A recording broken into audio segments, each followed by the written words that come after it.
Amber, welcome to my first ever YouTube video on this channel, at least anyway.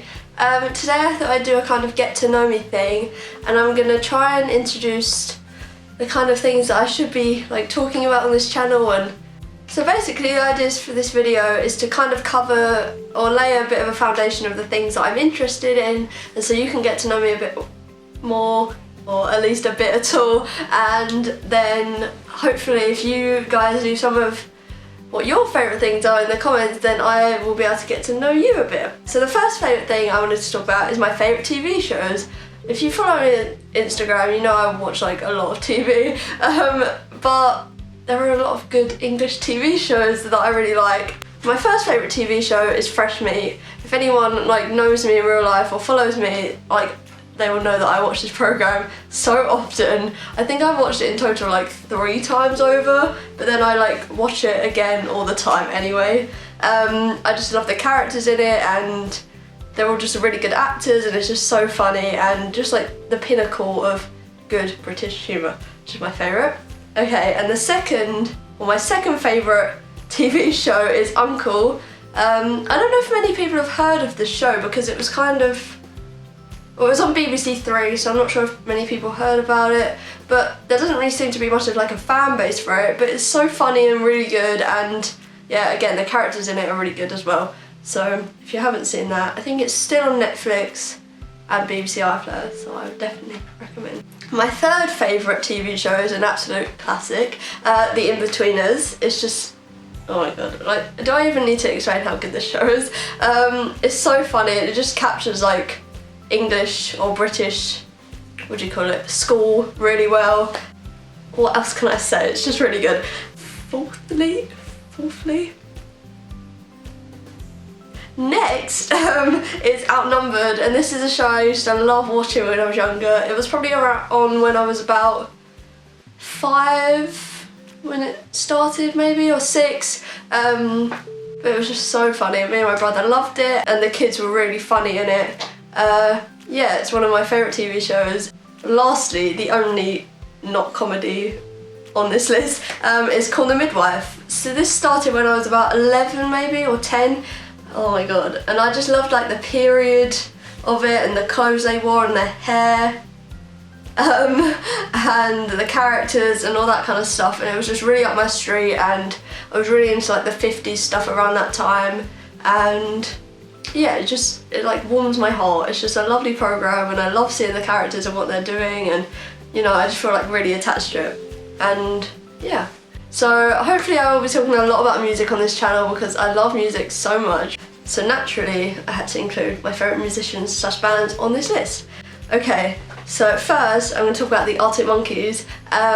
This was a band I kind of grew up listening to, but I only recently really got into all their albums, and I really like nostalgia and kind of, yeah, just like being nostalgic about things. So whenever I hear a song that I kind of faintly recognise, I kind of just love the feeling of like taking like a song that can take you back to a place. I just think that's so cool. Next I'm going to talk about the Beatles. See, I haven't really listened to the Beatles that much recently, but I just feel like they're such an integral part of me growing up because I spent so long like researching them and listening to them when I was a bit younger, and I just feel like this wouldn't be a complete list without them. But hopefully I'll do a couple of videos on the Beatles, and yeah. There we go. Next is an Australian band called Sancisco.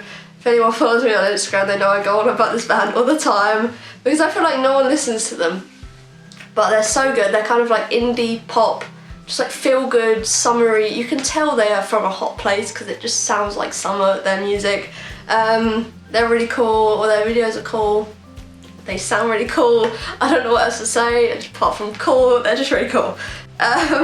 Next is Kenna. So he's a 19-year-old singer-songwriter from England. Yeah, he just writes really good songs, and his album was really good, and I'm really looking forward to any new music he has coming soon, hopefully. Yeah, I just really like his music, and I just always forget to put him on a list of my favourite artists, but not today. Next is an artist I've only really started listening to recently, but I feel like these lists kind of need a bit of you need to have some new ones and some kind of like old artists you listen to.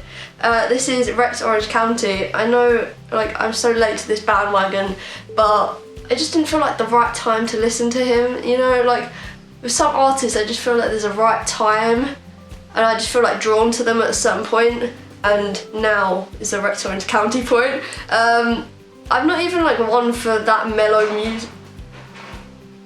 Oh my god. I'm not even like a massive mellow music kind of fan, but his music is really good. Yeah, I just liked his album a lot, or both albums a lot. Yeah, that's all really. I just really like the vibe of his music. Okay, another thing I'm hoping to talk a lot about on this channel is art. See, I'm an art student and I mean, I studied art like at school and college, and hoping to do so in the future, or at least like design. So it's probably going to be a quite integral part of this channel. So I wanted to talk about some of my favourite artists. One of my favourite artists recently is William Morris, who was a textile designer in the arts and crafts movement. Yeah, but I kind of got back into him because in politics we were learning about socialism and his name was mentioned quite a few times. So I went to the gallery of my mum, or the William Morris gallery, and yeah, it was just really cool seeing all his work through a different perspective of the like political side of it. Okay, next is the like king of the Art Nouveau movement, and that's Alphonse Mucha. I really don't think I say that right, but I just like, you know when you learn a word one way and now any other way just sounds odd, so I've always called him Alphonse Mucha. You know what I mean, I'll put the text so you can know what I'm trying to say. I really like his kind of swirly, like the movement in his art and the way like all the tiny bits fit together. It's so like ethereal and fantasy kind of like. Next is a photographer slash filmmaker called Petra Collins. She's quite like new and hip and all that kind of stuff, like on trend at the minute, but I love film photography, as in like analog photography. I just love the like vibe and aesthetics she manages to create in her art. It's really cool. Next is probably like my all-time favourite photography people of all time, and that's Wissa.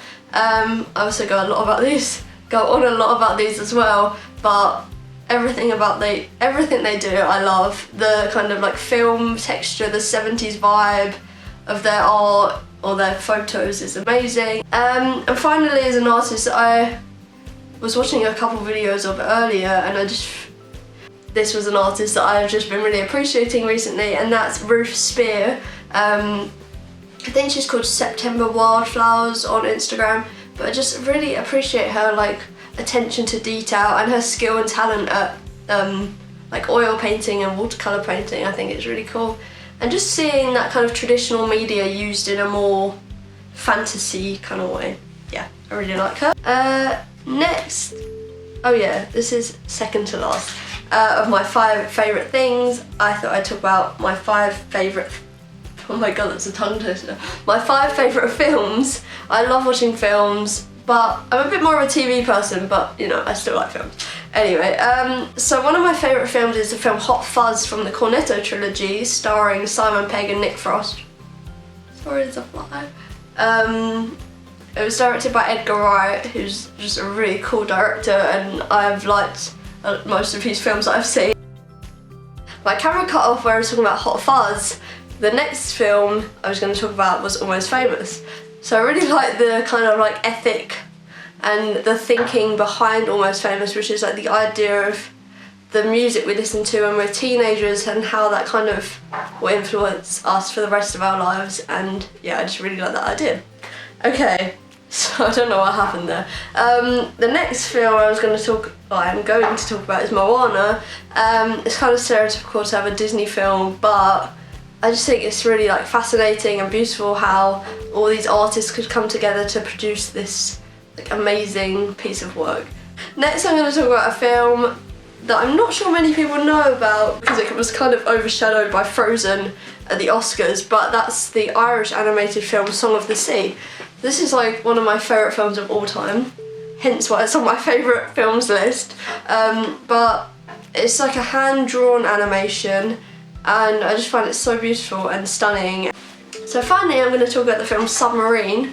and I love this film and I love the soundtrack, and I just think it's really cute and cool, and yeah, I love like everyone who worked on it, like the actors. It was directed by one of my favourite comedians, Richard Ayoade, and it's got a soundtrack by Alex Turner. It's kind of like the ultimate combination. Yeah, so I really like that film as well. Okay, so next I'm going to talk about my 5 favourite books. This is kind of hard because I haven't really had time to read any other books, so a lot of these are books I read when I was younger, but still kind of, I still want to appreciate them anyway. So the first book I'm going to talk about is this graphic novel, Babies in Black. I read this on my 16th birthday, I think. Maybe it was my 17th. Anyway, but this book like really inspires me, and I love the style of art, and yeah, it just made me think about doing graphic novels. It's just really lovely and well done, and yeah, just the way that the artist created like texture with like the pencil and stuff, I just think is, I don't know if you can see this, but I think it's really nice. Okay, another Beatles related book. This is Patti Boyd's autobiography. It wasn't my favourite book in the sense that like I really enjoyed the book, because a lot of it's really sad, but I feel like it definitely has like, it influenced me for a long time, so it's an like worthy mention. Yeah, it's just really interesting to kind of learn her perspective of her life, and I was just really refreshed by her kind of,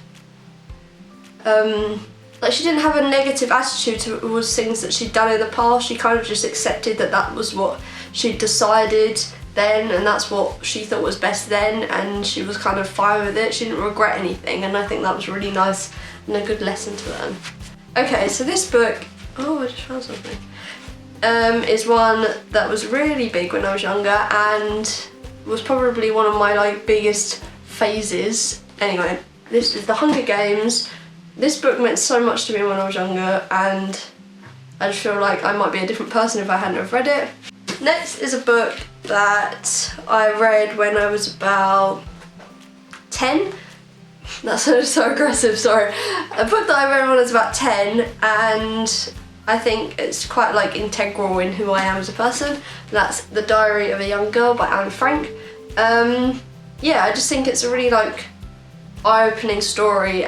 This kind of highlights the fact that even though some people have it fine, a lot of people are going through a bad time or something, you know? And I just think this is a really good, like, good coming of age book. I feel like you have to read this book at some point. Okay, and lastly is this book. It's an autobiography about George Harrison, but that's not really the reason I like it that much, or so much. It's because of how much it goes in depth about the things that George was interested in and learnt about. So when it talks about like Indian spirituality, it doesn't go, oh, George did this. It explains like what it is and why he thought that and why someone else thought that, and I just learnt a lot from it, and it really like opened my eyes to different points of view. But yeah, I just think it was really well written, and changed my perception of the world and all that jazz. Yes. So if you're interested in George Harrison, I think that is a definite book that you should read. Well, that's it for my five favourite things. I hope you enjoyed this video. Sorry it was a bit rambly. Please leave a like if you enjoyed it. I feel like I'm acting. This doesn't feel like me. Please leave a like if you enjoyed this video, and subscribe to see more videos like this. Please leave some ideas for videos in the comments of what kind of things you'd like to see, because, well, I'd like some ideas, thank you. And you can also leave some of your 5 favourite things in the comments as well, and I'd be happy to read some of them. Yeah, thanks for watching, bye!